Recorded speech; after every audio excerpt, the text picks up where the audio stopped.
Herkese merhaba, mutfağıma ve kanalıma hoş geldiniz. Bugün sizlerle birlikte bayramda pratik bir şekilde yapabileceğiniz hem kıyır kıyır hem de çıtır çıtır burma kadayıf tarifimi paylaşacağım.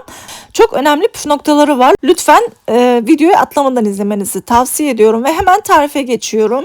Öncelikle tatlımızın iç harcını hazırlıyoruz arkadaşlar. Bunun için yarım paket taze kadayıfımı parçalıyorum. Bu işlemi rondada da yapabilirsiniz. Evet, gördüğünüz gibi kadayıflarım gayet güzel parçalandı. Tam istediğim boyut böyle olması gerekiyor. Şimdi tavama alıyorum ve rengi dönene kadar bu şekilde karıştırarak kavuruyorum. Ben bununla uğraşamam derseniz eğer marketten kuru pişmiş kadayıf da alabilirsiniz. Aynı işlemi görüyor.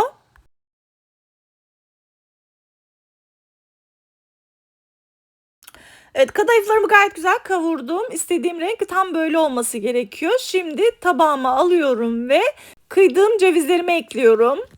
Bu tatlı diğer tatlılara göre gerçekten çok ucuz oluyor, ekonomik oluyor. Çünkü içinde bolca kadayıf var.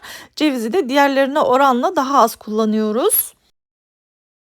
Evet arkadaşlar, şimdi tatlımızı yapmaya geçiyoruz. Bunu yaparken de iki yöntem kullandım arkadaşlar.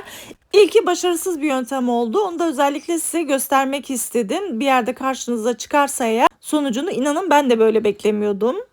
İkinci yöntemde daha önceden paylaştığım kendi yöntemi ve çok başarılı bir yöntem, muazzam bir yöntem oluyor. Kesinlikle atlamadan izlemenizi tavsiye ediyorum.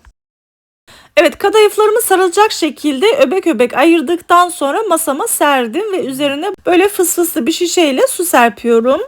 Bu arada bir hatırlatma yapmak istiyorum arkadaşlar. Eğer videomu beğenirseniz beğenmeyi ve bir sonraki videolarımdan haberdar olmak için bildirimleri açıp kanalıma ücretsiz abone olabilirsiniz. Yorum yapmayı da unutmayın inşallah.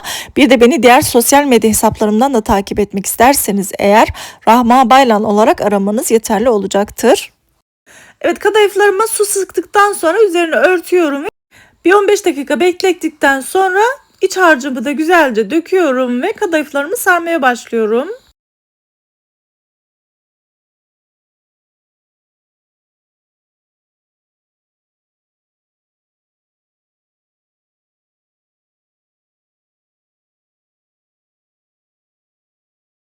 Evet, işte o hazin son gerçekten büyük hayal kırıklığı oldu. Çünkü daha önce videolarını izlediğimde hep harika sonuçlar görmüştüm. Bakın, tersine iki taraftan karşılıklı olarak sarıyorum ve bakar mısınız nasıl kırılıyor? Artık tek elimle bıraktım, iki elimle sarmaya devam ediyorum. Ziyan olmasını istemiyorum çünkü.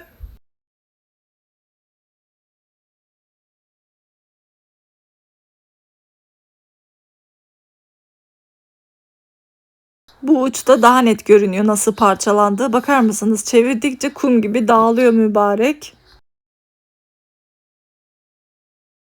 İkinciden sonrakileri daha güzel sardım ama yine de istediğim sonucu alamadım. Yani bu teknik beni tatmin etmedi. Bu başarısızlığa rağmen özellikle paylaşmak istedim ki aradaki farkı görün. Kaldırıp tepsiye götüremiyorum bile, bakar mısınız? O kadar yani ele gelmiyor, çok zayıf. Kızımdan yardım istedim.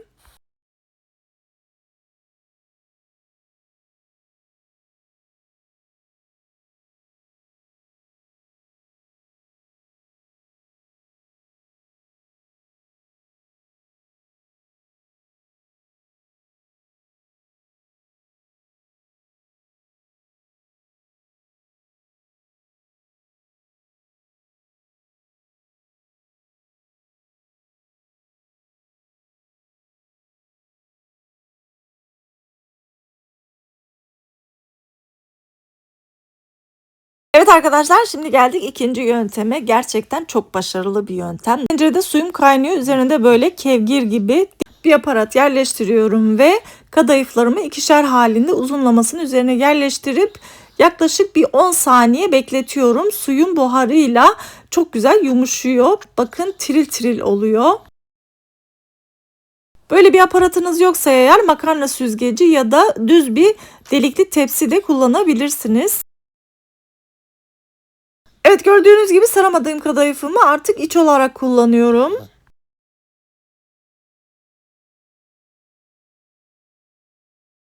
Bu arada haşladığım kadayıfıma bakar mısınız? Nasıl böyle yumuşacık, tiril tiril. Bakın masaya koyduğum anda hemen şekil aldı.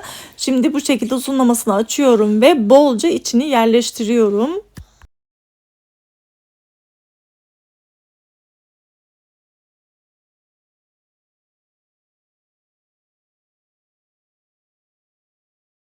Daha sonra videoda gördüğünüz gibi iki uçlarını bu şekilde katlayıp tersine gelişigüzel sarıyorum.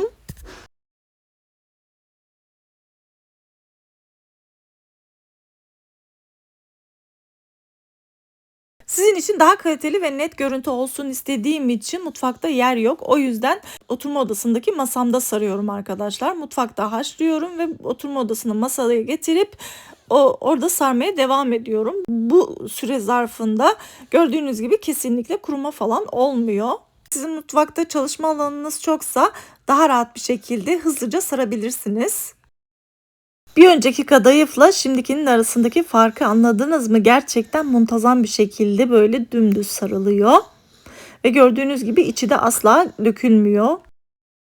Bu arada tariflerimin daha detaylı versiyonunu Instagram sayfamda, hikayemde mutlaka paylaşıyorum.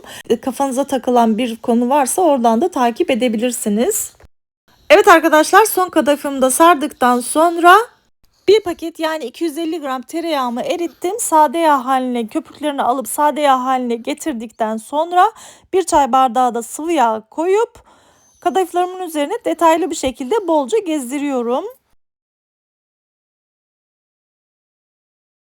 Evet, gördüğünüz gibi kadayıflarımı yağladım. Şimdi bir diğer püf noktasına sıra geldi. Bakın, spatula yardımıyla bu şekilde aralarını böyle bastırarak ayırıyorum ki daha muntazam görünsün. Şimdi tatlımızı önceden ısıttığım 180 derecelik fırına gönderiyorum ve hem altı hem üstü nar gibi kızarana kadar yavaş yavaş pişiriyorum.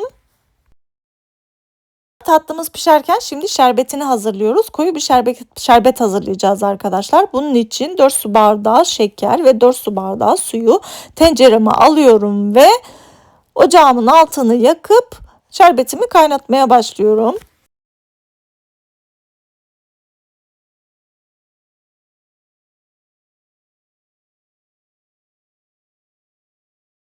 Burada şerbetimizin şekerlenmemesi için iki püf noktasından bahsedeceğim arkadaşlar. Birincisi, böyle birkaç damla limon damlatıyoruz. İkincisini de birazdan söyleyeceğim ama ondan önce şerbetimizin kıvamını göstermek istiyorum. Bakın, böyle kaşığımla karıştırdıktan sonra kaşığımı kenara koyuyorum ve soğuduktan sonra böyle kalan şerbeti tırnağımın üstüne damlatıp incir gibi durması gerekiyor. Burası çok önemli. Kesinlikle dağılmaması gerekiyor. Böyle olunca şerbetimizin kıvamı olmuş demektir. Bu yöntemi baklava şerbetinde de kullanabilirsiniz. İkinci püf noktası ise ocağımın altını kapatıyorum ve şerbetim sıcakken üzerine yarım çay bardağının yarısı kadar soğuk su döküyorum ve karıştırıyorum. Bu sayede kesinlikle şerbetlenme falan olmuyor, emin olabilirsiniz. Bu arada hem tatlımızın hem de şerbetimizin ilk sıcağının çıkması gerekiyor. Burası çok önemli. O şekilde döküyoruz. Evet, bu aşamayı özellikle göstermek istedim. Bakın, tatlımın hem böyle sıkı sıkı hem de şerbeti döktükten sonra bile nasıl çıtır çıtır olduğunu görün istedim. Görüyorsunuz, kesilmiyor. Elimle vurduğum halde bile kesilmiyor. Ben burada artık 2 spatulayla da beceremedikten sonra bıçaktan yardım aldım.